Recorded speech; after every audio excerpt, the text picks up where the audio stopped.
Hello friends, स्वागत है आपका दिव्या जी जीके के इस यूट्यूब चैनल में। तो आज हम कंप्यूटर का बेसिक आर्किटेक्चर देखेंगे। तो शुरू करते हैं। कंप्यूटर में उपयोग किए जाने वाले उपकरण कहलाते हैं। तो इसका आंसर है हार्डवेयर। उपकरण यानी कि फिजिकल कंपोनेंट्स जिनको हम आँखों से देख सकते हैं, हाथों से छू सकते हैं, उनको हम हार्डवेयर कहते हैं। जैसे कि मॉनिटर, कीबोर्ड, हार्ड डिस्क, ये सब हार्डवेयर के अंदर आते हैं। कंप्यूटर क्या होता है? कंप्यूटर एक ऐसी इलेक्ट्रॉनिक डिवाइस होती है जो कुछ इनपुट लेती है यूज़र के द्वारा, उसको प्रोसेस करती है और उसका आउटपुट हमें देती है। तो कंप्यूटर में कोई भी इलेक्ट्रॉनिक डिवाइस जो इनपुट लेती है, उसका प्रोसेस करती है और आउटपुट देती है, वो सब कंप्यूटर कहलाते हैं। जैसे कि एटीएम मशीन हो गया, कैलकुलेटर, स्मार्टफोन, स्मार्ट वॉच, ये सब कंप्यूटर कहलाते हैं। तो कोई भी कंप्यूटेशनल डिवाइस दो भागों से मिलकर बनी होती है, जिसमें से पहला होता है हार्डवेयर और दूसरा होता है सॉफ्टवेयर। तो हार्डवेयर उसमें लगे सारे इलेक्ट्रॉनिक पार्ट्स को कहा जाता है, जिसे हम देख सकते हैं, छू सकते हैं, जिनसे मिलकर एक कंप्लीट कंप्यूटर का निर्माण होता है। उसकी कंप्लीट भौतिक संरचना डिफाइन होती है। जैसे कि CPU, motherboard, hard disk, RAM, ये सब हार्डवेयर के पार्ट्स होते हैं। तो कंप्यूटर हार्डवेयर के अंतर्गत दो तरीके के पार्ट्स आते हैं, एक्सटर्नल हार्डवेयर पार्ट और इंटरनल हार्डवेयर पार्ट। तो एक्सटर्नल हार्डवेयर पार्ट, इसके अंतर्गत वो सारे कंप्यूटर में लगाए जाने वाले इनपुट और आउटपुट डिवाइस आते हैं जिनको बाहर से कंप्यूटर में जोड़ा जाता है। वे सभी एक्सटर्नल हार्डवेयर पार्ट कहलाते हैं। जैसे कि कीबोर्ड हो गया, माउस हो गया, मॉनिटर हो गया, स्पीकर या प्रिंटर, स्कैनर, ये सब एक्सटर्नली कनेक्ट होते हैं कंप्यूटर से। तो इनको हम दो भागों में वर्गीकृत कर सकते हैं, इनपुट डिवाइस और आउटपुट डिवाइस। उसी तरीके से इंटरनल हार्डवेयर पार्ट क्या होते हैं? तो इंटरनल हार्डवेयर पार्ट, इसके अंतर्गत वो सारे पार्ट्स आते हैं जो कंप्यूटर कैबिनेट के अंदर लगे होते हैं। जैसे कि motherboard, processor, RAM, ROM, hard disk, cooling fan, switching mode, power supply, ये सारे इंटरनल हार्डवेयर पार्ट्स कहलाते हैं। तो मेन जो इंटरनल हार्डवेयर पार्ट्स होते हैं वो होते हैं प्रोसेसर, जिसको हम सीपीयू भी कहते हैं, और एक होती है मेमोरी यूनिट कंप्यूटर की। तो इनके बारे में हम एक एक करके देख लेते हैं। तो पहला है इनपुट डिवाइस। तो इनपुट डिवाइसेस कंप्यूटर के वे हार्डवेयर पार्ट जिनके माध्यम से कंप्यूटर में कोई डेटा एंटर किया जाता है या कोई निर्देश दिया जाता है, किसी कोई कमांड दिया जाता है, तो वो होती हैं इनपुट डिवाइसेस। जैसे कि कीबोर्ड हो गया, माउस हो गया, स्कैनर हो गया, ये सारी इनपुट डिवाइसेस कहलाती हैं। उसके बाद आता है सीपीयू। तो कंप्यूटर टर्म्स में कई लोग, ये जो हम देख सकते हैं चित्र में, सिस्टम यूनिट, जिसको हम कैबिनेट भी बोलते हैं, इसको ही सीपीयू कह देते हैं। पर वास्तव में इसे टेक्निकल लैंग्वेज में सिस्टम यूनिट कहा जाता है या कैबिनेट भी बोल सकते हैं। और सीपीयू जो होता है, जिसे माइक्रो प्रोसेसर भी कहते हैं, एक चिप होती है जो इस कैबिनेट के अंदर लगे मदरबोर्ड पर एक सॉकेट में लगी होती है। मदरबोर्ड क्या होता है, इसके बारे में हम डिटेल से आगे देखेंगे। अभी हम बस इतना जान लेते हैं कि मदरबोर्ड जो होता है एक कंप्यूटर का बहुत ही महत्वपूर्ण आंतरिक पार्ट होता है, जो कि एक बोर्ड के समान होता है, जिसके ऊपर बहुत सारे इलेक्ट्रॉनिक कंपोनेंट लगाए जाते हैं और एक सर्किट बना होता है इलेक्ट्रॉनिक कंपोनेंट्स का। इस बोर्ड के ऊपर कई सारे चौकोर सॉकेट बने होते हैं जिस पर सीपीयू को लगाया जाता है, और इसके अतिरिक्त तो बहुत सारे पोर्ट्स या स्लॉट्स बने होते हैं जिनके ऊपर कंप्यूटर में लगे और सारी जो डिवाइसेस हैं, जैसे रैम हो गया, रोम हो गया, एक्सपेंशन कार्ड, एसएमपीएस, इनको कनेक्ट किया जाता है या एक्सटर्नल डिवाइसेस को कनेक्ट किया जाता है। तो ये मदरबोर्ड होता है। तो सीपीयू जो होता है, जो चिप होती है, वो इसी मदरबोर्ड पे एक सॉकेट में लगी होती है।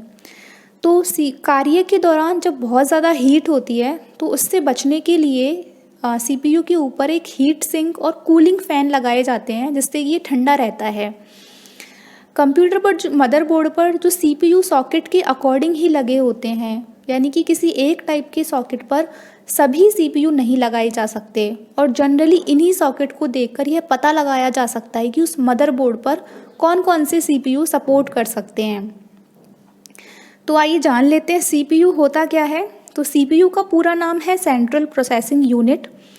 इसकी तुलना हम ह्यूमन मस्तिष्क से कर सकते हैं, क्योंकि जिस प्रकार मानव के मस्तिष्क सोचने, समझने या कोई भी कैलकुलेशन करने, निर्णय लेने के साथ साथ पूरे शरीर को कंट्रोल करने का काम करता है, ठीक उसी प्रकार सीपीयू भी कंप्यूटर सिस्टम में कैलकुलेशन करने, निर्णय लेने के साथ साथ पूरे सिस्टम को कंट्रोल करने का काम करता है। इसलिए सीपीयू को कंप्यूटर का ब्रेन भी कहा जाता है।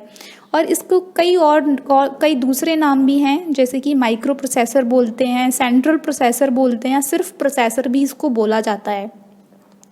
तो वास्तव में यह स्क्वायर शेप में एक सिलिकॉन मटेरियल से बनी एक इंटीग्रेटेड चिप होती है, जिसके अंदर करोड़ों की संख्या में ट्रांजिस्टर से मिलकर के एक सर्किट बने होते हैं। इसकी आंतरिक संरचना बहुत ही जटिल होती है। यह कंप्यूटर का एक महत्वपूर्ण पार्ट होता है, जिस पर पूरी कंप्यूटर मशीन निर्भर रहती है। इसके बिना कंप्यूटर के द्वारा एक भी कार्य नहीं करवाया जा सकता। कंप्यूटर को दिया जाने वाला वो सारा इंस्ट्रक्शन, चाहे वह मैथमेटिकल हो या लॉजिकल हो, इसी के द्वारा एग्जीक्यूट करवाया जाता है। सीपीयू यूज़र के द्वारा दिए गए इनपुट को रिसीव करता है, उस इनपुट किए गए डाटा को प्रोसेस करता है, और उसके अकॉर्डिंग जो रिज़ल्ट आता है उसे हमें आउटपुट डिवाइस में दिखा देता है। तो सीपीयू बेसिकली चिप होती है, और इसके अंदर मुख्य रूप से 3 भाग होते हैं। तो पहला है एएलयू, जिसकी फुल फॉर्म होती है अरिथमेटिक लॉजिक यूनिट। तो ये यूनिट को मैथमेटिकल या लॉजिकल ऑपरेशन करवाने की जिम्मेदारी दी गई होती है, यानी सीपीयू के द्वारा किए जाने वाले सभी कैलकुलेशन, जैसे कि एडिशन, सब्ट्रैक्शन, मल्टीप्लिकेशन, डिवीजन या कंपैरिजन, इस तरह की सभी प्रक्रियाओं की प्रोसेसिंग करने का काम एएलयू का होता है।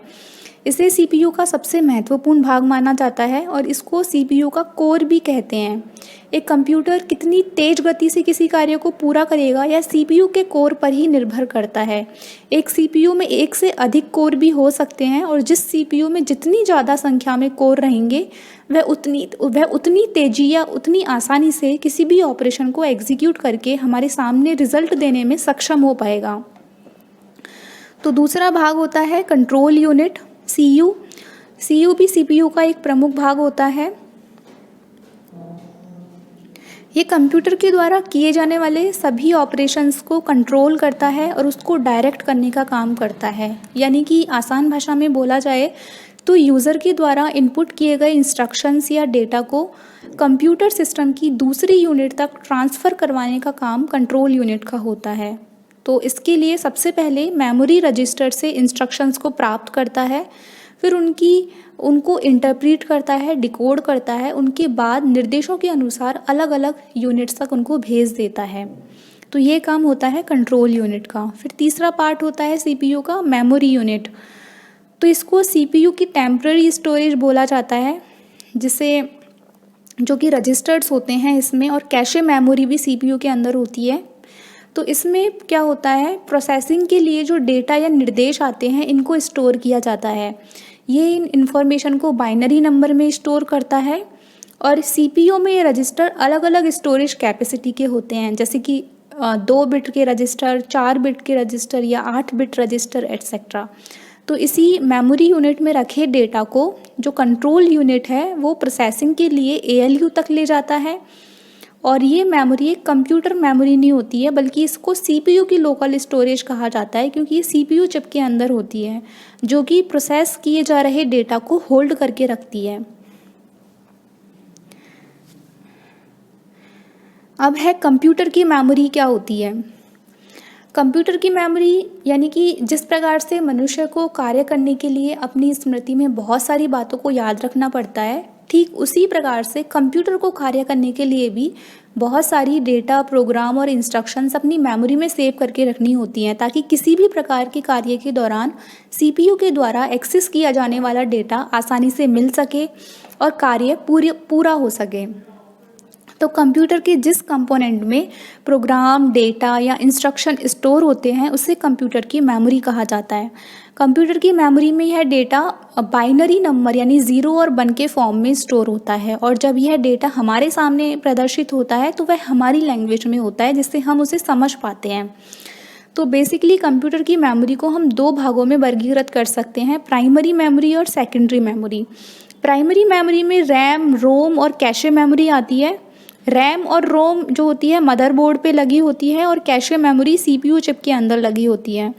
और सेकेंडरी मेमोरी जो इसके अंदर hard disk, pen drive, USB, ये सब सेकेंडरी मेमोरी के अंदर आते हैं, जो कि मदरबोर्ड से इनडायरेक्टली कनेक्टेड होते हैं पोर्ट्स के माध्यम से। तो प्राइमरी मेमोरी कंप्यूटर की मुख्य मेमोरी होती है, मेन मेमोरी होती है, जिसको कंप्यूटर को सीपीयू जो होता है उनका डायरेक्ट एक्सेस होता है, इसलिए इनकी जो एक्सेसिंग स्पीड होती है वो बहुत ज़्यादा होती है। डायरेक्ट एक्सेस होता है क्योंकि ये मदरबोर्ड पे लगी होती हैं, तो इसलिए इनकी जो एक्सेसिंग जो स्पीड होती है वो बहुत ज़्यादा फास्ट होती है। यानी वर्किंग कंडीशन में सीपीयू को जब किसी डेटा की ज़रूरत होती है तो सबसे पहले वह उस डेटा को प्राइमरी मेमोरी यानी रैम में ढूंढता है, और प्राइमरी मेमोरी में नहीं मिलने के बाद ही वह सेकेंडरी मेमोरी में ढूंढता है।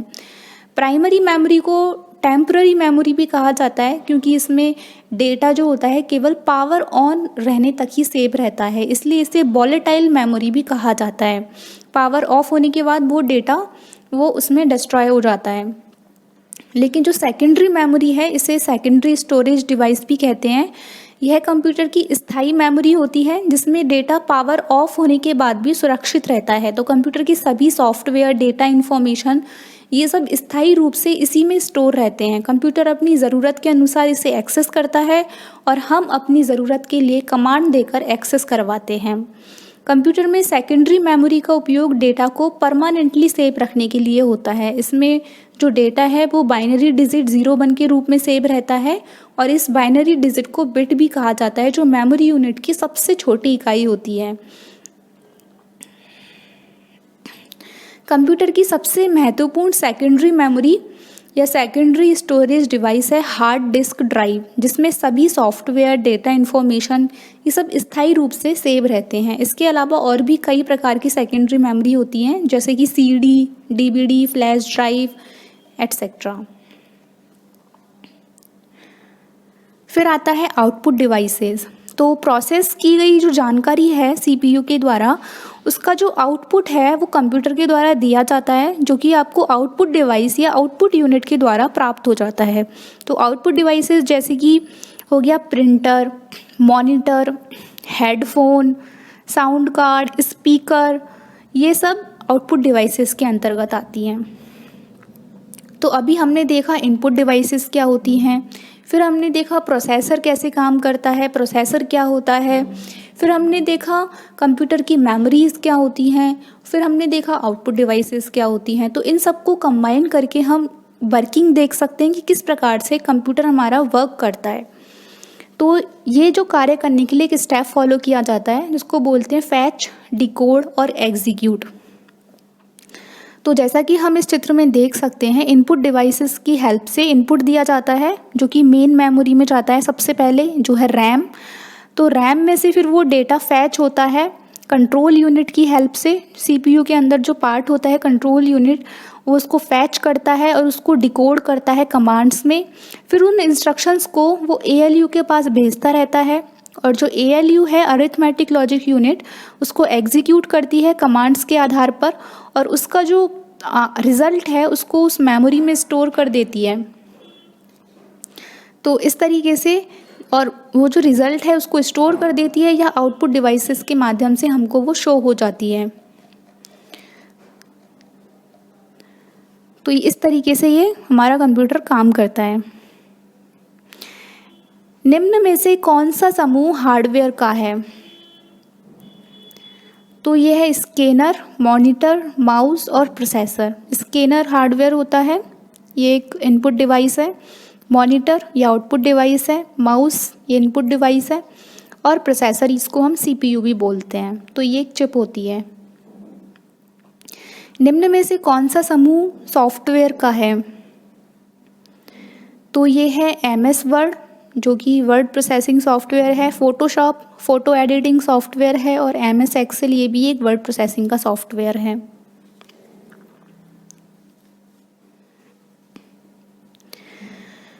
तो अभी जैसे कि हमने देखा कि कोई भी कंप्यूटेशनल डिवाइस दो भागों से मिलकर बनी होती है, जिसमें से पहला होता है हार्डवेयर और दूसरा होता है सॉफ्टवेयर। तो हार्डवेयर के बारे में हमने देख चुके हैं। तो अब हम देखते हैं सॉफ्टवेयर क्या होता है। तो सॉफ्टवेयर जो होता है प्रोग्रामिंग लैंग्वेज में लिखा हुआ इंस्ट्रक्शन सेट होता है, जो कि हार्डवेयर में जान डालने का काम करता है। सॉफ्टवेयर हार्डवेयर को निर्देश देने का काम करता है, यानी कि यह बताने का काम करता है कि हार्डवेयर को क्या करना है। बिना सॉफ्टवेयर के कोई भी कंप्यूटेशनल डिवाइस एक बेजान मशीन बनकर रह जाएगी। तो हमारे किसी भी कंप्यूटेशनल डिवाइस जैसे कंप्यूटर, लैपटॉप, मोबाइल आदि में उपयोग होने वाले सॉफ्टवेयर को भी दो तरीके के होते हैं, जिनमें से पहला होता है सिस्टम सॉफ्टवेयर और दूसरा होता है एप्लीकेशन सॉफ्टवेयर। तो इनको हम एक एक करके देख लेते हैं। तो पहला है एप्लीकेशन सॉफ्टवेयर। एप्लीकेशन सॉफ्टवेयर वे सॉफ्टवेयर होते हैं जो यूज़र के किसी खास काम को पूरा करने के लिए बनाए जाते हैं, जैसे कि टेक्स्ट टू डॉक्यूमेंट बनाने के लिए वर्ड प्रोसेसर प्रोग्राम का यूज किया जाता है, डेटाबेस मैनेजमेंट के लिए डेटाबेस का सॉफ्टवेयर होता है, वीडियो या ऑडियो चलाने के लिए मीडिया प्लेयर होता है। तो इसी तरीके से अलग अलग तरीके के टास्क को पूरा करने के लिए और भी बहुत तरह के प्रोग्राम या सॉफ्टवेयर होते हैं, जिनका संबंध डायरेक्ट यूज़र के साथ होता है, क्योंकि ये सभी प्रोग्राम किसी खास काम को करने में उपयोग किए जाते हैं। हमारे कंप्यूटर सिस्टम में एप्लीकेशन सॉफ्टवेयर ही होता है जिस पर यूज़र अपना वास्तविक काम को करता है। जहाँ सिस्टम सॉफ्टवेयर जो होता है वो बैकएंड में काम कर रहा होता है, वहीं एप्लीकेशन सॉफ्टवेयर फ्रंट एंड में काम कर रहा होता है, यानी कि सिस्टम सॉफ्टवेयर के ऊपर ही हमारा एप्लीकेशन सॉफ्टवेयर चलता है। बगैर सिस्टम सॉफ्टवेयर के हम एप्लीकेशन सॉफ्टवेयर को इंस्टॉल भी नहीं कर सकते। जैसे कि हम इस चित्र में देख सकते हैं, ये हमारा सबसे पहले कंप्यूटर का हार्डवेयर पार्ट आता है, उसके ऊपर फर्मवेयर और ऑपरेटिंग सिस्टम, ये दोनों सिस्टम सॉफ्टवेयर हैं, ये दोनों होते हैं। फिर इसके ऊपर हमारा एप्लीकेशन सॉफ्टवेयर रन करता है। एक और चीज़, सॉफ्टवेयर जो होता है इसको हम प्रोग्राम भी बोल सकते हैं या एप्लीकेशन सॉफ्टवेयर भी बोल सकते हैं या एप्लीकेशन भी बोल सकते हैं। ये तीनों चीज़ एक ही होती है। अब है सिस्टम सॉफ्टवेयर। तो सिस्टम सॉफ्टवेयर वे सॉफ्टवेयर होते हैं जिनका संबंध डायरेक्ट कंप्यूटर के हार्डवेयर पार्ट से होता है, अर्थात इनका काम यूज़र के किसी विशेष काम को करना नहीं होता, बल्कि इनका काम होता है हार्डवेयर को काम करने के लिए तैयार करके यूज़र फ्रेंडली बनाना। क्योंकि जब तक कोई भी डिवाइस यूज़र फ्रेंडली नहीं होगी, अर्थात मनुष्य के काम करने के लायक नहीं होगी, तब तक हम उसे नहीं चला सकते, क्योंकि मनुष्य की समझने की भाषा अलग है और इलेक्ट्रॉनिक डिवाइस के समझने की भाषा अलग होती है। इसलिए यूज़र के कमांड्स हार्डवेयर यानी इलेक्ट्रॉनिक डिवाइस को समझाने के लिए भी एक सॉफ्टवेयर की ज़रूरत पड़ती है, जिसको सिस्टम सॉफ्टवेयर कहा जाता है। तो यहाँ यूज़र अपनी बात सिस्टम सॉफ्टवेयर को बताता है और सिस्टम सॉफ्टवेयर उस बात को हार्डवेयर को समझाने का काम करता है, तभी कंप्यूटर हमारे निर्देशानुसार काम करता है।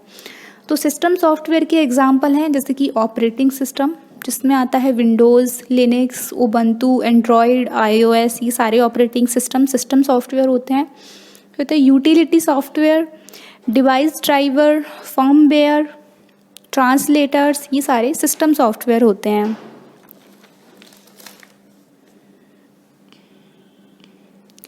निम्न में से किसे एक हार्डवेयर के रूप में नहीं माना जाता है? तो ये है प्रचालन तंत्र को। प्रचालन तंत्र यानी ऑपरेटिंग सिस्टम, जैसे कि अभी हमने पढ़ा, ये एक सिस्टम सॉफ्टवेयर होता है, तो ये हार्डवेयर होता ही नहीं है। निम्न में से किस प्रकार के प्रिंटर में प्रिंटिंग रिबन काम में आती है? तो ये होता है डॉट मैट्रिक्स प्रिंटर।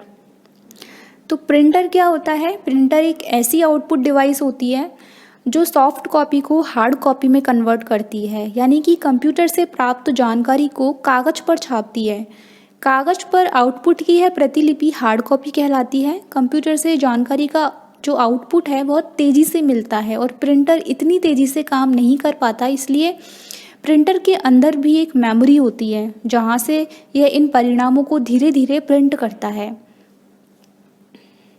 तो प्रिंटर के उपयोग और तकनीक के आधार पर हम इन्हें कई वर्गों में बांट सकते हैं, मगर कंप्यूटर प्रिंटर को हम मुख्यतः इन दो श्रेणियों में बांट सकते हैं, जो कि है इम्पैक्ट प्रिंटर और फिर दूसरा है नॉन इम्पैक्ट प्रिंटर।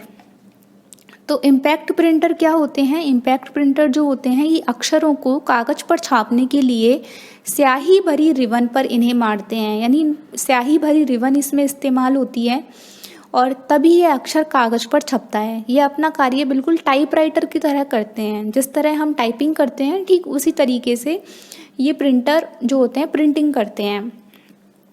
ये सामान्य प्रिंटर की अपेक्षा बहुत ज़्यादा आवाज़ करते हैं और इनकी जो प्रिंटिंग लागत होती है सस्ती होती है। बल्क प्रिंटिंग के लिए फ़ायदेमंद होते हैं। और इम्पैक्ट प्रिंटर के जो प्रकार हैं दो टाइप के होते हैं, कैरेक्टर और लाइन प्रिंटर। तो वह प्रिंटर जो एक बार में केवल एक ही अक्षर छापता है उसे कैरेक्टर प्रिंटर कहा जाता है और इसके द्वारा केवल अक्षर ही छापे जा सकते हैं। ग्राफिक्स प्रिंटर इसके द्वारा संभव नहीं होती है, इनका उपयोग बहुत ही कम किया जाता है। तो कैरेक्टर प्रिंटर में आते हैं डॉट मैट्रिक्स प्रिंटर और डेजी व्हील प्रिंटर। फिर है लाइन प्रिंटर जो कि एक बार में पूरी लाइन छापते हैं, इसलिए इनको लाइन प्रिंटर कहते हैं। इनकी प्रिंटिंग लागत बहुत कम होती है, इसलिए इनको आज भी बिजनेस में इस्तेमाल किया जाता है। और लाइन प्रिंटर को बार प्रिंटर भी कहा जाता है। इसमें दो टाइप के प्रिंटर आते हैं, ड्रम प्रिंटर और चेन प्रिंटर। फिर है हमारा नॉन इम्पैक्ट प्रिंटर जो कि अक्षरों को छापने के लिए रिबन पर अक्षरों को नहीं मारते हैं, रिबन का इस्तेमाल नहीं करते हैं स्याही भरी, इसलिए इनको नॉन इम्पैक्ट प्रिंटर कहते हैं। इनकी प्रिंटिंग क्वालिटी बहुत साफ़ होती है और ये शांति से अपना काम करते हैं। इनमें जो पेपर से फिजिकल कांटेक्ट नहीं होता है, इसमें लेज़र वगैरह यूज की जाती है। तो इन प्रिंटर्स के द्वारा आप ग्राफिक्स प्रिंटिंग भी आराम से कर सकते हैं। इनकी लागत जो होती है वो इम्पैक्ट प्रिंटर की तुलना में थोड़ी सी ज़्यादा होती है, मगर इनका परिणाम बेहतर होता है। तो इम्पैक्ट प्रिंटर भी दो प्रकार के होते हैं, लेज़र प्रिंटर और इंकजेट प्रिंटर। तो ये एक रेल का टिकट है जो कि डॉट मैट्रिक्स प्रिंटर के द्वारा निकाला गया है। तो पहला कंप्यूटर प्रिंटर 19वीं शताब्दी में कंप्यूटर के पितामह चार्ल्स बेबेज ने अपने डिफरेंस इंजन के लिए डिज़ाइन किया था, मगर 20वीं शताब्दी तक भी यह डिज़ाइन नहीं बन पाया था। तो जापान की कंपनी एप्सन ने वर्ष 1968 में EP101 नामक पहला इलेक्ट्रॉनिक प्रिंटर का आविष्कार किया। ये शुरुआती प्रिंटर आमतौर पर टाइपराइटर या टेलीटाइप मशीन के जैसे होते थे। फिर कुछ वर्षों के बाद 1984 में कम कीमत का HP लेज़र जेट को लॉन्च किया गया था। किसी छपे हुए चित्र या टेक्स्ट को डिजिटल रूप में तथा डिजिटल चित्र या टेक्स्ट को छपे हुए के रूप में लाने के लिए प्रयुक्त उपकरण कौन से हैं? तो ये हैं स्कैनर और प्रिंटर।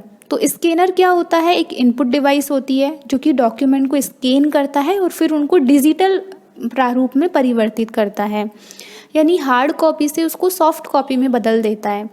इसका उपयोग ये है कि यूज़र को कोई डेटा टाइप नहीं करना पड़ता, उससे उसका टाइम सेव हो जाता है। जबकि प्रिंटर जो होता है ये आउटपुट डिवाइस होती है जो कि सॉफ्ट कॉपी को हार्ड कॉपी में बदलती है, यानी कि कंप्यूटर से प्राप्त जानकारी को कागज़ पर छापती है। मॉडेम है, तो मॉडेम क्या है? ये एक हार्डवेयर है। तो मॉडेम जो शब्द है ये दो शब्दों से मिलकर बना है, मॉड्यूलेटर के MO से और डीमॉड्यूलेटर के DEM से। तो मॉडेम का उपयोग कंप्यूटर को टेलीफोन या केबल से डाटा भेजने के लिए किया जाता है। हम जानते हैं इंटरनेट जो होता है कनेक्शन के आधार पर 4 टाइप का होता है। हम इनको बोल सकते हैं जैसे मोबाइल इंटरनेट जो कि सबसे ज़्यादा भारत में इस्तेमाल होता है। इसमें हमें मोबाइल नेटवर्क के द्वारा इंटरनेट प्रदान किया जाता है, जैसे जियो, एयरटेल, BSNL, ये सब प्रमुख मोबाइल इंटरनेट है। दूसरा होता है DSL यानी डिजिटल सब्सक्राइबर लाइन। इसमें 2 कॉपर वायर वाली टेलीफोन लाइन का उपयोग इंटरनेट प्रदान करने के लिए किया जाता है और इस लाइन से लैंडलाइन टेलीफोन और इंटरनेट एक ही तार के माध्यम से चलते हैं।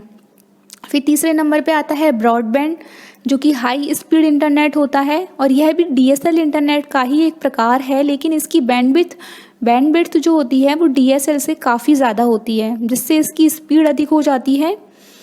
और फोर्थ पे है सैटेलाइट इंटरनेट। तो इस इंटरनेट का इस्तेमाल सैटेलाइट के माध्यम से किया जाता है, और इस प्रकार के इंटरनेट का इस्तेमाल अधिक नहीं किया जाता, क्योंकि सैटेलाइट के माध्यम से डेटा को तेज़ी से ट्रांसफ़र करना संभव नहीं होता। तो ये इंटरनेट के कुछ प्रकार थे, जिनमें सबसे अधिक इस्तेमाल मोबाइल इंटरनेट और ब्रॉडबैंड का किया जाता है। यदि आपको सस्ता इंटरनेट चाहिए तो मोबाइल इंटरनेट सबसे अच्छा विकल्प होता है, और अगर हाई स्पीड का इंटरनेट चाहिए तो ब्रॉडबैंड सबसे बेहतर विकल्प होता है। तो जो मॉडेम होता है ये एक प्रकार का हार्डवेयर डिवाइस होता है, जो कि कंप्यूटर को ब्रॉडबैंड नेटवर्क से जोड़ता है। जिसमें फ़ोन लाइन या केबल यूज ली जाती है।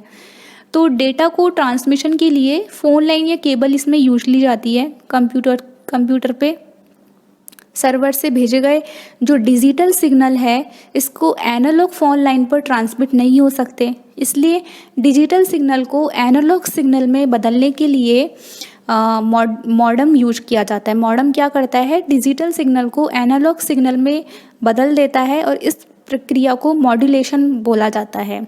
और जो कंप्यूटर होता है वो हमारा डिजिटल सिग्नल समझता है ओनली। तो कंप्यूटर पर प्राप्त एनालॉग सिग्नल को वापस से डिजिटल सिग्नल में परिवर्तित किया जाता है मॉडेम के माध्यम से, और यह क्रिया डीमॉड्यूलेशन कहलाती है। तो ये दोनों क्रियाओं को करने वाला जो डिवाइस है इसको हम मॉडेम कहते हैं, और इसकी स्पीड को बीपीएस यानी बिट्स पर सेकंड या केबीपीएस किलो बिट्स पर सेकंड में मापी जाती है।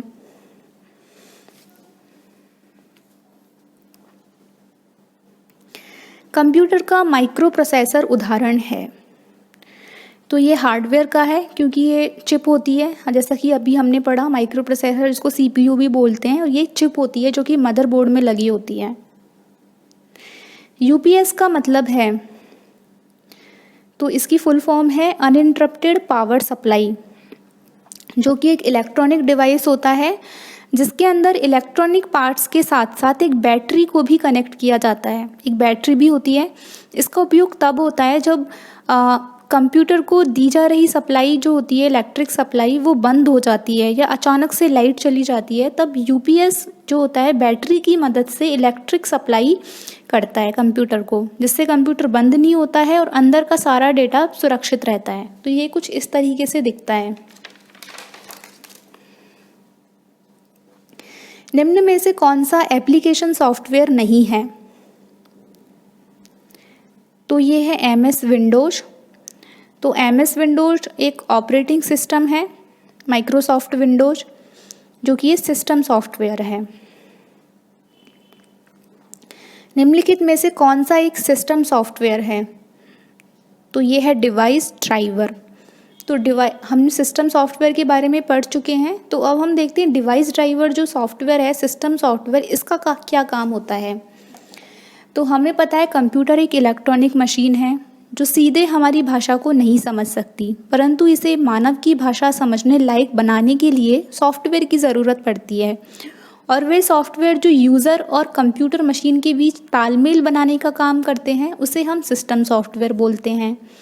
और वे सॉफ्टवेयर जो किसी खास काम को करने के लिए बनाए जाते हैं यूज़र के लिए, उसे एप्लीकेशन सॉफ्टवेयर बोलते हैं, जिस पर यूज़र का कंट्रोल रहता है।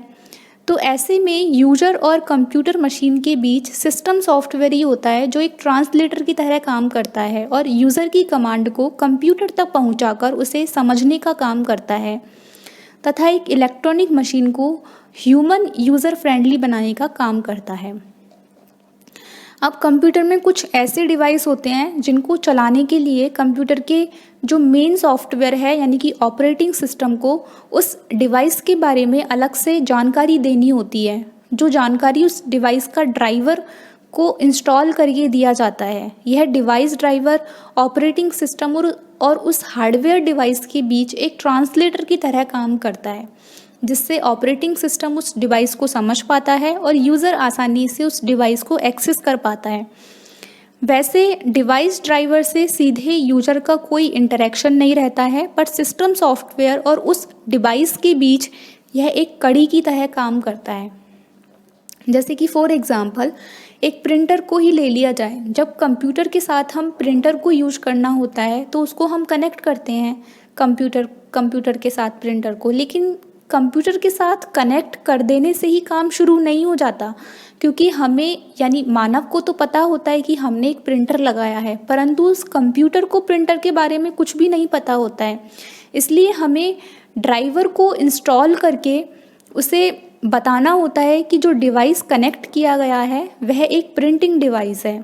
यहाँ तक कि अगर उसी प्रिंटर में स्कैनर का भी ऑप्शन है तो उसको भी अलग से या कॉम्बो ड्राइवर इंस्टॉल करनी पड़ती है, तब हम कंप्यूटर के ऑपरेटिंग सिस्टम को बता पाते हैं कि हमने कोई प्रिंटिंग डिवाइस जो है उसको हमने कनेक्ट किया है, तब हम उसे आसानी से एक्सेस कर पाते हैं।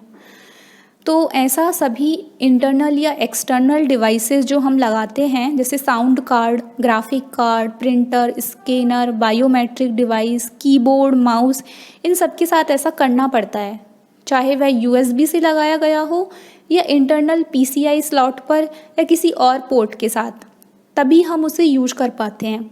लेकिन कुछ ऐसे बेसिक डिवाइसेस होते हैं जैसे कि keyboard, mouse, USB, graphic, onboard sound card, LAN card, यहाँ तक कि कुछ प्रिंटर भी ऐसे होते हैं जिनकी ड्राइवर जो होते हैं वो ऑटोमेटिकली इंस्टॉल हो जाते हैं, जैसे ही हम उनको कंप्यूटर से कनेक्ट करते हैं वो ऑटोमेटिकली इंस्टॉल हो जाते हैं, क्योंकि कुछ महत्वपूर्ण या सामान्य डिवाइस ड्राइवर या फंक्शन ड्राइवर ऑपरेटिंग सिस्टम में पहले से ही होते हैं, या फिर उनको इंटरनेट से कनेक्ट करने पर ऑपरेटिंग सिस्टम बनाने वाली कंपनी के सर्वर से ऑटो कनेक्ट होकर इंटरनली ही इंस्टॉल कर दिए जाते हैं, जिनको लगाते ही कुछ सेकंड के बाद हम उनका उपयोग कर सकते हैं।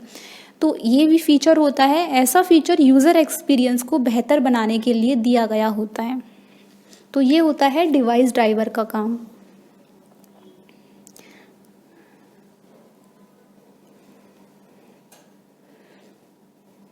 निम्न में से कौन सा एप्लीकेशन सॉफ्टवेयर है? तो ये है वेब ब्राउज़र। तो एक एप्लीकेशन सॉफ्टवेयर है, ये डिवाइस में इंस्टॉल्ड होकर रहता है। जब वो डिवाइस इंटरनेट से जुड़ता है तब ये वेब ब्राउज़र काम करना शुरू करता है। इंटरनेट और वेब ब्राउज़र एक दूसरे से जुड़े हुए हैं, यानी कि बिना इंटरनेट के ना हम वेब ब्राउज़र का इस्तेमाल कर सकते हैं और ना ही बिना वेब ब्राउज़र के इंटरनेट हमारे किसी काम का आ सकता है। इंटरनेट की दुनिया में ये वेब ब्राउज़र यूज़र्स के लिए एक दरवाजे की तरह काम करता है जो हमें उस दुनिया तक लेकर जाता है, यानी कि वेब ब्राउज़र की मदद से हम इंटरनेट पर मौजूद बहुत सारे वेब पेजेस को देख सकते हैं। तो ये वेब ब्राउज़र क्या करता है, ये उनके जो फाइल होते हैं या दूसरे कंटेंट होते हैं जैसे वीडियो, इमेजेस या टेक्स्ट होते हैं, इनको ट्रांसलेट करता है और ह्यूमन रीडेबल फॉर्म में बनाता है, यानी कि ये जो कंटेंट होते हैं HTML लैंग्वेज में लिखे होते हैं और इनको ट्रांसलेट करके ये ह्यूमन रीडेबल फॉर्म में बनाता है और हमारे डिवाइस के स्क्रीन पर उसे दिखाता है। तो हमें क्या करना होता है, सिर्फ ब्राउज़र के एड्रेस बार पर उस वेब पेज का URL डालना होता है जहाँ से हमें जानकारी प्राप्त करनी है और उसके बाद ब्राउज़र उस वेब पेज को हमारे स्क्रीन पर दिखा देता है। कुछ वेब ब्राउज़र होते हैं जो सिर्फ टेक्स्ट को ही ट्रांसलेट कर पाते हैं, लेकिन कुछ होते हैं जो ग्राफिक्स और एनिमेशन को भी सपोर्ट करते हैं और उनको ट्रांसलेट कर पाते हैं। ब्राउज़र कंप्यूटर में तब से मौजूद है जब से इंटरनेट का आविष्कार हुआ है। सबसे पहले ब्राउज़र का नाम वर्ल्ड वाइड वेब रखा गया था, जिसको टिम बर्नर्स-ली ने सन 1990 में बनाया था।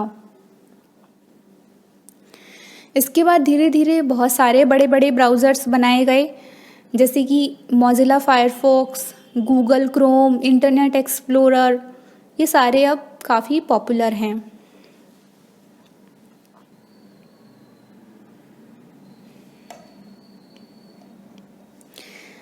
कौन सा पोर्ट है जिसको कॉम पोर्ट के नाम से भी जाना जाता है? तो ये है सीरियल पोर्ट।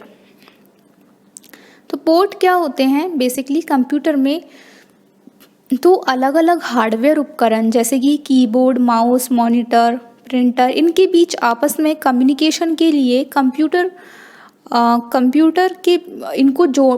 जो पोर्ट होता है इनको जोड़ने में इंटरफेस का काम करता है। ये पोर्ट इनडायरेक्टली मतलब मदरबोर्ड से कनेक्टेड होते हैं, इनको मदरबोर्ड से कनेक्ट करता है और ये एक सर्किट या प्लग जैसा होता है जिसके दोनों सिरों के बीच एक केबल या वायर लगी होती है, जिसका एक तरफ का पहला कंप्यूटर में कनेक्ट होता है और दूसरी तरफ का जो प्लग होता है वो हार्डवेयर जैसे कि कीबोर्ड या प्रिंटर में कनेक्ट होता है, जिससे कम्युनिकेट करना है उसमें कनेक्ट होता है।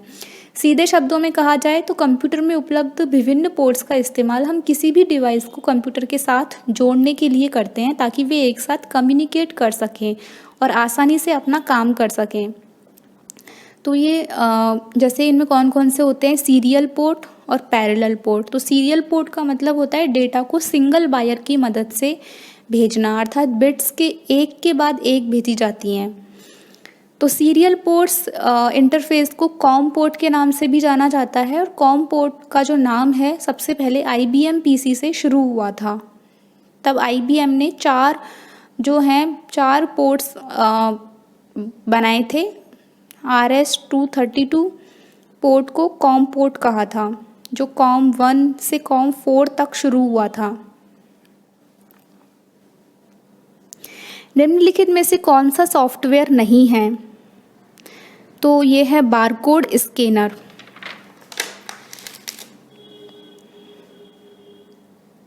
तो बारकोड स्कैनर एक डिवाइस है।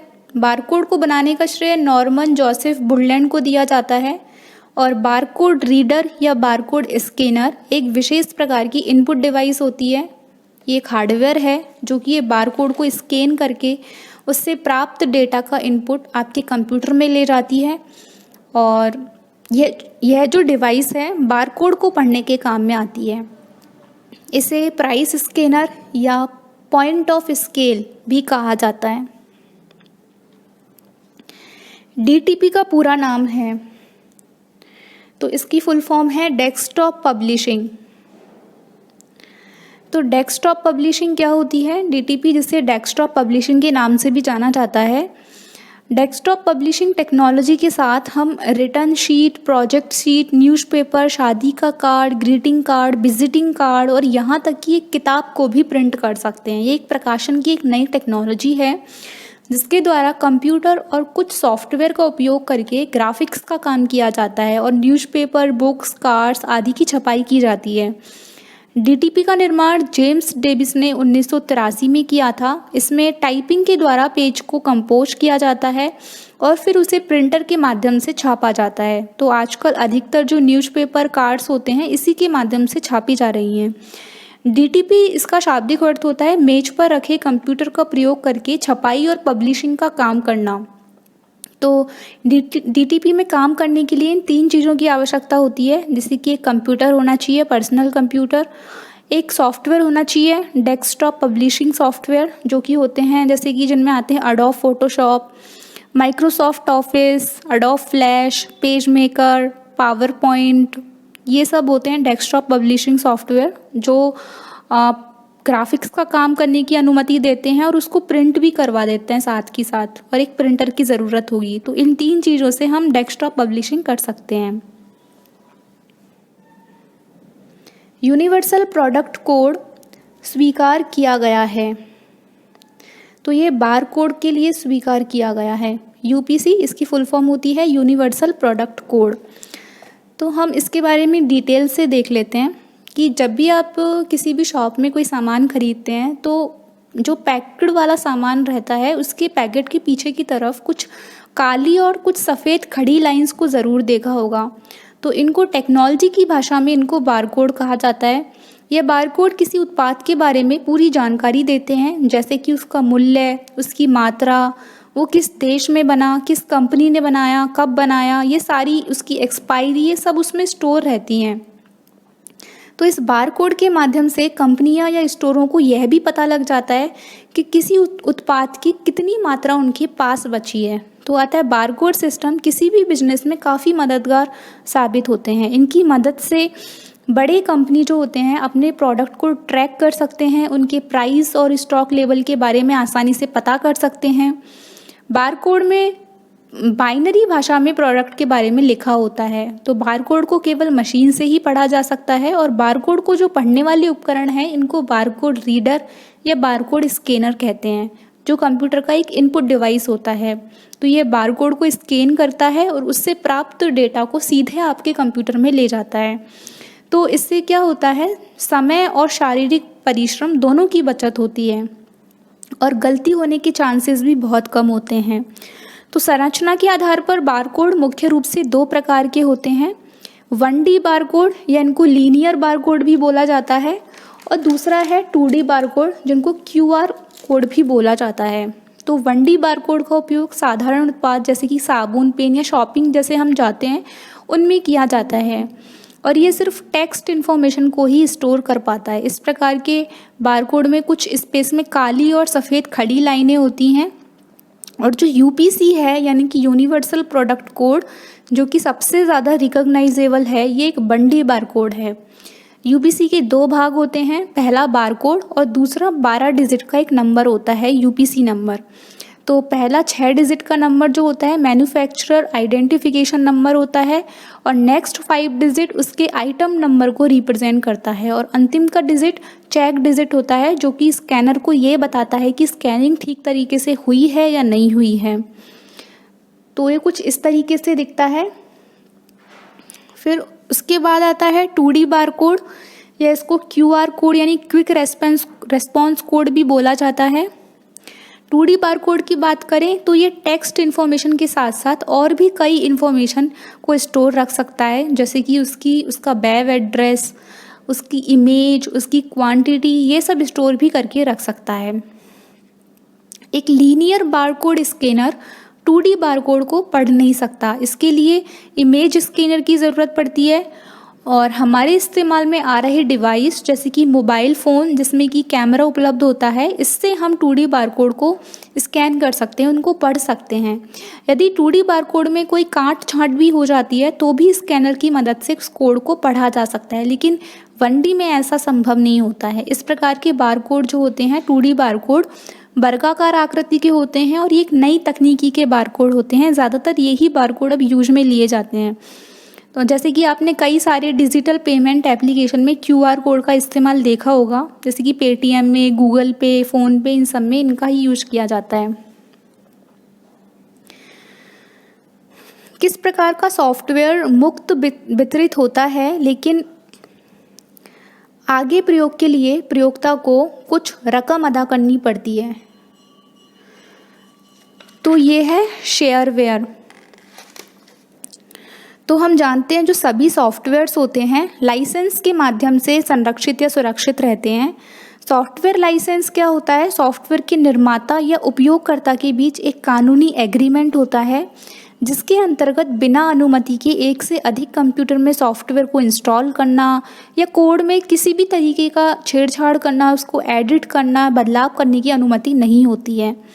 तो लाइसेंस के आधार पर कुछ टाइप के सॉफ्टवेयर होते हैं, जैसे freeware, shareware, open source, proprietary software, ये सब होते हैं। तो शेयरवेयर भी एक एग्जांपल है सॉफ्टवेयर का। एक कॉपीराइट सॉफ्टवेयर होता है जो कि डाउनलोड करने के लिए फ्री होता है, लेकिन इसका उपयोग किसी तरीके से लिमिटेड होता है, यानी शेयरवेयर सीमित अवधि के बाद एक्सपायर हो सकते हैं। उनके बाद आपको सॉफ्टवेयर का उपयोग करने के लिए कीमत अदा करनी पड़ती है। जब तक आप कोई पेमेंट नहीं देते हैं तब तक आप सॉफ्टवेयर के सभी फीचर्स को एक्सेस नहीं कर सकते हैं, यानी कि यह सॉफ्टवेयर कुछ दिन के लिए फ्री में ट्रायल के रूप में दिया जाता है। तो इसको बोलते हैं शेयरवेयर सॉफ्टवेयर। इनके एग्जाम्पल हम देख सकते हैं, जैसे कि विनजिप हो गया, स्काइप हो गया, एड ब्लॉकर प्लस हो गया, या अडोब एक्रोबैट 8 प्रोफेशनल, ये सब शेयरवेयर के एग्जाम्पल हैं। कंप्यूटर के संदर्भ में वेटवेयर क्या होता है? तो ये होता है मानव मस्तिष्क। वेटवेयर शब्द की उत्पत्ति कंप्यूटर से संबंधित शब्द हार्डवेयर या सॉफ्टवेयर की विचारधारा के आधार पर हुई है, और वेटवेयर शब्द का उपयोग हार्डवेयर और सॉफ्टवेयर तत्वों के समतुल्य व्यक्ति में पाए जाने वाले केंद्रीय तंत्रिका तंत्र यानी सेंट्रल नर्वस सिस्टम और मानव मस्तिष्क का वर्णन करने के लिए किया जाता है। जो प्रोग्राम एक सिस्टम के फंक्शन को दूसरे सिस्टम पर नकल करता है उन्हें क्या कहते हैं? तो उनको बोला जाता है इम्यूलेटर। इम्यूलेटर का मतलब होता है का मतलब ऐसा हार्डवेयर या सॉफ्टवेयर होता है जो कि एक कंप्यूटर सिस्टम को एक अन्य कंप्यूटर सिस्टम की तरह व्यवहार करने के लिए सक्षम बनाता है। जैसे कि हमने देखा होगा, हम एंड्रॉयड गेम्स जो होते हैं उनको हम पीसी पर चला सकते हैं, तो वो किसकी वजह से पॉसिबल हो पाता है? वो इम्यूलेटर की वजह से पॉसिबल हो पाता है। जबकि एंड्रॉयड ऑपरेटिंग सिस्टम अलग होता है और कंप्यूटर का ऑपरेटिंग सिस्टम अलग होता है। तो ये पॉसिबल होता है इम्यूलेटर के द्वारा कि हम एंड्रॉयड के गेम्स को अपने पीसी पर चला पाते हैं। तो कुछ सॉफ्टवेयर होते हैं जो इम्यूलेटर का काम करते हैं। निम्नलिखित में से कौन सा एक पेरिफेरल डिवाइस नहीं है? तो ये है मदरबोर्ड, क्योंकि ये सिस्टम कैबिनेट के अंदर होता है और जो पेरिफेरल डिवाइसेस होती हैं वो बाहर से कनेक्ट की जाती हैं कंप्यूटर में। तो प्रिंटर बाहर से कनेक्ट होता है, मॉनिटर भी बाहर से कनेक्ट होता है, कीबोर्ड भी बाहर से कनेक्ट होता है, लेकिन जो मदरबोर्ड होता है वो सीपीयू, वो सिस्टम यूनिट या कैबिनेट के अंदर होता है। तो इसके बारे में हम देख लेते हैं मदरबोर्ड होता क्या है। तो वैसे तो मदरबोर्ड लगभग सभी प्रकार के इलेक्ट्रॉनिक डिवाइस में पाए जाते हैं, जिसको हम लोग कई अलग अलग नामों से जानते हैं, जैसे कि मदरबोर्ड या मेन बोर्ड या लॉजिक बोर्ड। परंतु यहाँ पर हम कंप्यूटर के मदरबोर्ड की बात कर रहे हैं। तो कंप्यूटर मदरबोर्ड एक पीसीबी यानी प्रिंटेड सर्किट बोर्ड होता है, जैसे कि हम इमेज में देख सकते हैं।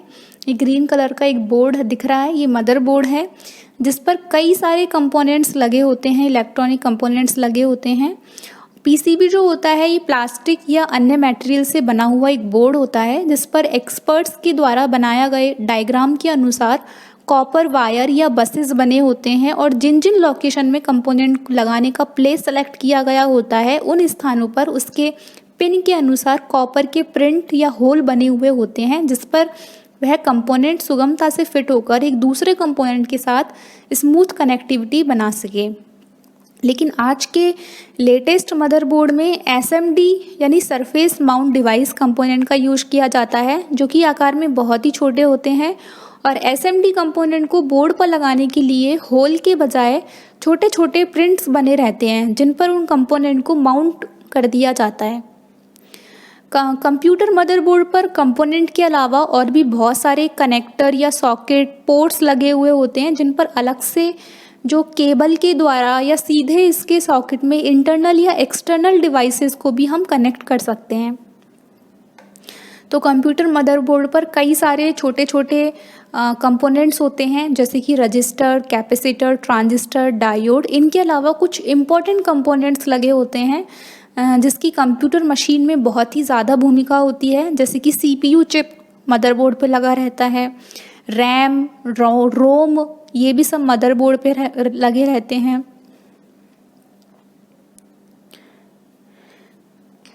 तो बेसिकली कंप्यूटर सिस्टम के अंदर मदरबोर्ड का फंक्शन क्या होता है? तो कंप्यूटर सिस्टम में मदरबोर्ड के फंक्शन की बात करें तो सबसे पहले इसका मुख्य काम है कि ये छोटे छोटे कंपोनेंट्स जैसे कि रजिस्टर, कैपेसिटर, चिप, आईसी, इन सबको एक दूसरे से जोड़कर सर्किट बनाने का काम करता है। साथ ही कंप्यूटर सिस्टम का सबसे मुख्य कंपोनेंट जैसे कि सीपीयू, रैम, ग्राफिक कार्ड्स आदि के अटैचमेंट के लिए जगह देकर दूसरे कंपोनेंट के बीच कम्युनिकेशन करवाने का काम भी करता है मदरबोर्ड। साथ ही ये एसएमपीएस यानी स्विच मोड पावर सप्लाई या अडेप्टर से आने वाली जो पावर है, इनको अलग अलग भागों के सभी जो कंपोनेंट्स हैं इनको सप्लाई करने का काम भी करता है। तो ये पूरे कंप्यूटर सिस्टम में लगे एक दूसरे कंपोनेंट तथा एक दूसरे डिवाइस के बीच कम्युनिकेशन करवाने में मदद करता है। मदरबोर्ड पर सीपीयू तथा मदरबोर्ड पर लगे दूसरे पुर्जों को जोड़ता है। तो सीपीयू और मदरबोर्ड पर जो दूसरे इलेक्ट्रॉनिक कंपोनेंट लगे होते हैं, इनके बीच में कम्युनिकेशन किसके द्वारा होता है? तो मदरबोर्ड पे ही एक सिस्टम बसेस होती हैं जिनकी हेल्प से इनके बीच में कम्युनिकेशन होता है, इनके बीच में डेटा या संकेतों का आदान प्रदान होता है। तो ये कॉपर धातु से बनी महीन धागों की समान संरचनाएं होती हैं जो रजिस्टर के प्रत्येक बिट के लिए होती हैं और जिनके माध्यम से बाइनरी सूचना को एक बार में स्थानांतरित किया जाता है। आमतौर पर हम बस उन परिवहन या वाहनों को कहते हैं जो लोगों को एक स्थान से दूसरे स्थान तक ले जाने में सक्षम होते हैं। तो इन्हीं बसों की तरह ही कंप्यूटर बस की मदद से डेटा को एक स्थान या एक डिवाइस से दूसरे स्थान या दूसरे डिवाइस तक पहुंचाया जाता है, इसलिए इन्हें बस कहा जाता है। और ये आमतौर पर 3 प्रकार की होती हैं: डेटा बस, एड्रेस बस और कंट्रोल बस। और किसी भी बस की स्पीड को मेगाहर्ट्ज में मापा जाता है। तो मदरबोर्ड है, तो इनमें से मदरबोर्ड एक सर्किट बोर्ड होता है जिसमें सीपीयू और अन्य चिप लगे होते हैं। कौन सा motherboard form factor 20 pin connector प्रयोग करता है? तो ये है ATX। फॉर्म फैक्टर क्या होता है? तो मदरबोर्ड का शेप और लेआउट को ही फॉर्म फैक्टर कहते हैं, यानी कि इसी फॉर्म फैक्टर की मदद से ये डिसाइड होता है कि मदरबोर्ड की डिज़ाइन कैसी है। वैसे तो फॉर्म फैक्टर के कई स्टैंडर्ड होते हैं जिनका इस्तेमाल करके यूज़र की रिक्वायरमेंट के अनुसार ही डिफरेंट टाइप्स के स्टैंडर्ड मदरबोर्ड्स को बनाया जाता है। देखा जाए तो मदरबोर्ड्स बहुत सारे प्रकार के होते हैं और ये वेरिएशन इसलिए है क्योंकि रिक्वायरमेंट के अनुसार ही इनकी डिज़ाइन केसेस या पावर सप्लाई या साइज को बनाया जाता है। हो सकता है एक मदरबोर्ड जो कि किसी एक स्पेसिफिक मैन्युफैक्चरर बनाता है शायद किसी एक सिंगल वैरायटी की सीपीयू को ही सपोर्ट करे और कुछ ही मेमोरी को सपोर्ट करे। तो ये सब फॉर्म फैक्टर के ऊपर डिपेंड करता है। तो कंप्यूटर मदरबोर्ड अपनी फॉर्म फैक्टर या टेक्नोलॉजी अपग्रेडेशन के अनुसार मार्केट में विभिन्न प्रकार के आ चुके हैं, लेकिन इनमें से 2 हैं AT और ATX टेक्नोलॉजी। इनके मदरबोर्ड काफ़ी पॉपुलर हैं। AT यानी कि एडवांस टेक्नोलॉजी और ATX मतलब कि एडवांस टेक्नोलॉजी एक्सटेंडेड। तो इनके मदरबोर्ड काफ़ी पॉपुलर हैं और इन्हीं दोनों टाइप के मदरबोर्ड की बहुत सारी अलग अलग वेरिएंट्स मौजूद हैं। तो AT मदरबोर्ड क्या होता है? यह मदरबोर्ड कंप्यूटर पे यूज किया जाने वाला सबसे पुराना मदरबोर्ड में से एक है, जिसका पूरा नाम होता है एडवांस टेक्नोलॉजी मदरबोर्ड। अर्थात उस समय यही मदरबोर्ड एडवांस टेक्नोलॉजी में था, इसलिए इसको AT मदरबोर्ड बोला गया, जिसमें 6 पिन के 2 पावर कनेक्टर लगे होते हैं। इस मदरबोर्ड को 1980 के दशक में IBM के द्वारा बनाया गया था। इस मदरबोर्ड की साइज जो होती है वो लंबाई होती है 351 mm एवं चौड़ाई होती है 305 mm। यह मदरबोर्ड आकार में बड़े होने के कारण सभी डेस्कटॉप में फिट नहीं हो पाते थे। इस मदरबोर्ड के बाद इसका जो दूसरा अपग्रेडेड वेरिएंट आया उसका नाम था बेबी AT, जो आकार में AT से छोटा था। फिर 1997 के बाद से AT फॉर्म फैक्टर वाले मदरबोर्ड का स्थान ATX फॉर्म फैक्टर वाले मदरबोर्ड ने ले लिया। तो ATX मदरबोर्ड जो थे वो इंटेल कंपनी के द्वारा बनाए गए थे, जो AT फैमिली मदरबोर्ड से बहुत छोटे थे और नई टेक्नोलॉजी थी इनमें। इस मदरबोर्ड पर एक्सटर्नल डिवाइसेस को जोड़ने के लिए पोर्ट्स बने हुए थे और एक्स्ट्रा एडवांस कार्ड स्लॉट दिए गए थे। इसमें बायोस कंट्रोल का भी फीचर दिया गया था और इसके लेटेस्ट वेरिएंट को आज भी उपयोग में लाया जाता है। तो ATX मदरबोर्ड के कई सारे वेरिएंट मौजूद हैं, जैसे कि mini ATX, mini ITX, micro ATX, EATX, nano ITX, pico ITX, ये सारे ATX मदरबोर्ड के वेरिएंट्स हैं। तो ये 20 पिन कनेक्टर यूज में लेता है ATX फॉर्म फैक्टर वाला मदरबोर्ड। GUI का अर्थ होता है, तो इसकी फुल फॉर्म होती है ग्राफिकल यूज़र इंटरफेस। यह एक प्रकार का इंटरफेस है जिसमें ग्राफिकल तत्व शामिल होते हैं, जैसे कि icon, buttons, window. GUI based operating system graphics पर आधारित होते हैं, यानी आप माउस और कीबोर्ड के माध्यम से कंप्यूटर को इनपुट दे सकते हैं और वहाँ पर जो आपको इंटरफेस दिया जाता है वह ग्राफिकल होता है, यानी कि यहाँ पर सभी प्रकार के बटन होते हैं, मेन्यू होते हैं, जिसको कोई भी यूज़र ऑपरेट कर सकता है। GUI के आने के बाद से ऑपरेटिंग सिस्टम में काफ़ी तेज़ी से विकास हुआ है। पुराने समय के कंप्यूटर ऑपरेटिंग सिस्टम जो थे वो कैरेक्टर यूज़र इंटरफेस यानी CUI या कमांड्स पर आधारित हुआ करते थे, जैसे कि MS-DOS। ये एक ऑपरेटिंग सिस्टम है और इसमें केवल कीबोर्ड का ही यूज किया जाता था और कमांड्स के थ्रू इनको ऑपरेट किया जाता था, जो कि हर कोई यूज़र नहीं कर पाता था।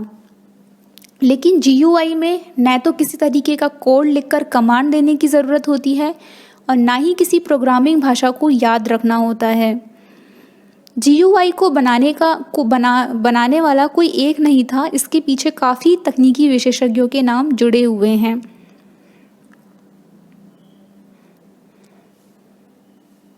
तो पहला GUI 1981 में बनाया गया था, जो कि ज़ेरॉक्स पार्ट्स के एलन के और डगलस एंगेलवर्ट ने और वैज्ञानिकों की मदद से इसको बनाया था। जो पहला व्यावसायिक रूप से उपलब्ध GUI था, जिसको हम पार्क कहा जाता है, PARC, ये ज़ेरॉक्स कंपनी के द्वारा विकसित किया गया था। फिर इसके बाद एप्पल के लीज़ा कंप्यूटर में 1984 में इसको रिलीज़ किया गया, GUI का उपयोग किया गया और 1984 में इसको रिलीज़ किया गया।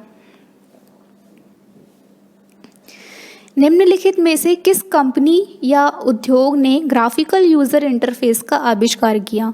तो जैसा कि अभी हमने पढ़ा, जो पहला GUI बनाया था वो ज़ेरॉक्स कंपनी ने बनाया था, जिसको पार्क बोला जाता है, PARC। तो इसका आंसर है ज़ेरॉक्स। तो ये पहला GUI था जो कि 1981 में विकसित किया गया था। फिर 1984 में एप्पल के लीज़ा कंप्यूटर में GUI का उपयोग किया गया। तो माइक्रोसॉफ्ट ने 1985 में अपना पहला GUI आधारित ऑपरेटिंग सिस्टम विंडोज़ 1.0 जारी किया था। तो बस ये थी आज की वीडियो। अगर आपको ये वीडियो अच्छी लगी हो तो प्लीज़ लाइक करना, शेयर करना और चैनल को सब्सक्राइब करना।